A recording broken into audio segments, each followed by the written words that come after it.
এখন আমরা চলে এসেছি মেঘালয়ের এলিফ্যান্ট ফলসে। এলিফ্যান্ট ফলস মেঘালয়ের শিলং থেকে প্রায় 12 কিলোমিটার দূরে আপার শিলংয়ে অবস্থিত।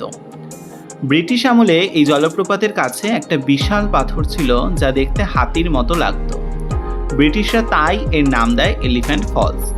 খাসি ভাষায় এর নামের অন্য একটি অর্থ রয়েছে। এটি 3 ধাপের জলপ্রপাত। দুর্ভাগ্যবশত 1897 সালের ভয়াবহ ভূমিকম্পে হাতির মতো দেখতে সেই পাথরটা ভেঙে পড়ে যায়। পাথরটা না থাকলেও নামটা রয়ে যায় এই এলিফ্যান্ট ফলসের।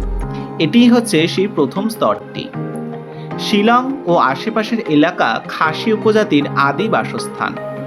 খাসিদের কাছে জলপ্রপাত, পাহাড়, গুহা সবই পবিত্র। খাসি লোককথা অনুযায়ী এই 3 ধাপের জলপ্রপাত 3 বোনের প্রতীক। স্থানীয়রা বিশ্বাস করে এখানে আত্মারা বাস করে, তাই আগে পূজা পার্বণও হতো। 1864 সালে শিলংকে খাসি ও জয়ন্তিয়া পাহাড়ের সদর দপ্তর করা হয়।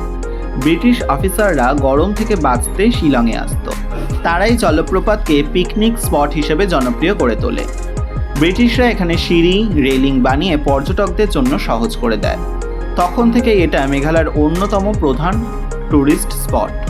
মূলত ওয়াহাখেন নদীর থেকে এই জলপ্রপাতের সৃষ্টি। বর্ষাকালের জুন-সেপ্টেম্বর মাসে জল সবচেয়ে বেশি থাকে।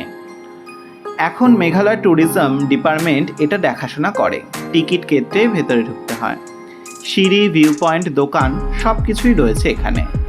বর্ষার পরে মানে অক্টোবর থেকে নভেম্বর, সেই সময় হচ্ছে এখানকার সেরা সময়। জলও থাকে, আবার রাস্তাও ভালো থাকে। শিলংকে প্রাচ্যের স্কটল্যান্ড বলা হয়, আর এলিফ্যান্ট ফলস সেই স্কটল্যান্ডের মুকুটের মতো। এই ফলসটি সকাল 10টা থেকে সন্ধ্যে 6টা অবধি খোলা থাকে। টিকিট মূল্য 50 টাকা। অক্টোবর থেকে ফেব্রুয়ারি এই সময় এখানকার সেরা সময়। বর্ষার জল বেশি, কিন্তু সিঁড়ি পিচ্ছিল থাকে। প্রায় 150 সিঁড়ি ভেঙে নিচে নামতে হয়।